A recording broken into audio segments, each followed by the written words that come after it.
Hello. Hello.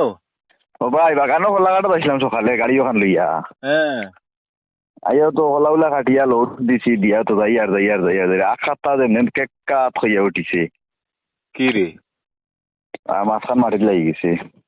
কার তোর নি না গাড়ি দেপা গাড়ির ইটা গাড়ি কিটা ভাঙি গেছিস না কিটা? ও মনে হয় ওলা ভাঙ্গি গেছে মনে হয় ও বালা করে দেখিয়া নাও আমি আখটা মাটিত লাগি গেছে কইলাম দেখিলাম ইয়া কিতা হয়েছে। খুব লোড দিছস মনে হয় না কিটা রে? না রে ভাই এমন লাগান করছি লোড না এটা আরো দিন করে ভর্তি এটা কিচ্ছু নাই। না রে আমার তো ইলা তোর বিশ্বাস হল না, মনে হয় খুব লোড দিছস যাও তার বা লাগি ভাঙিছে না যাও ওই বা দিন তুমি তে জানো সার্ভিসিং করাইলাম নু।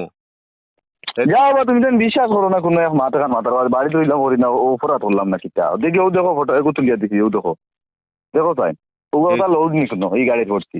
সেদিন সার্ভিসিং করাইলাম গাড়ি কিটা মাতছে ইয়া হেডটা সুদ আল কিটা রে তুই কিটা করছস বেটা? কিতা করতাম কি এটা লোড নি গো ইখান কিটা বেটা ইখান 16 টাকা নি কান খোলা 6-7 চড়ি ওগুন লোড দিছি ও খোলা 6-7 চড়ি লো তুমি কিতা সার্ভিসিং করাইলে এখানো সার্ভিসিং করাইলে এটা মাস্তান ভাঙিয়ে গেল এই গাড়ি। না না 16 তাকেও তো অত লোড লয় না যে তুই জ্বলা আল্লাহ যাও বা তোমার লগে মাতিও আমি আর এমনি কিটা করে করতাম দিয়ে রে গেলাম বেটা না তোরা এটা। কোসাই রোজা ধরি আর আমারে মাতাইছ না রে বাদি রাখ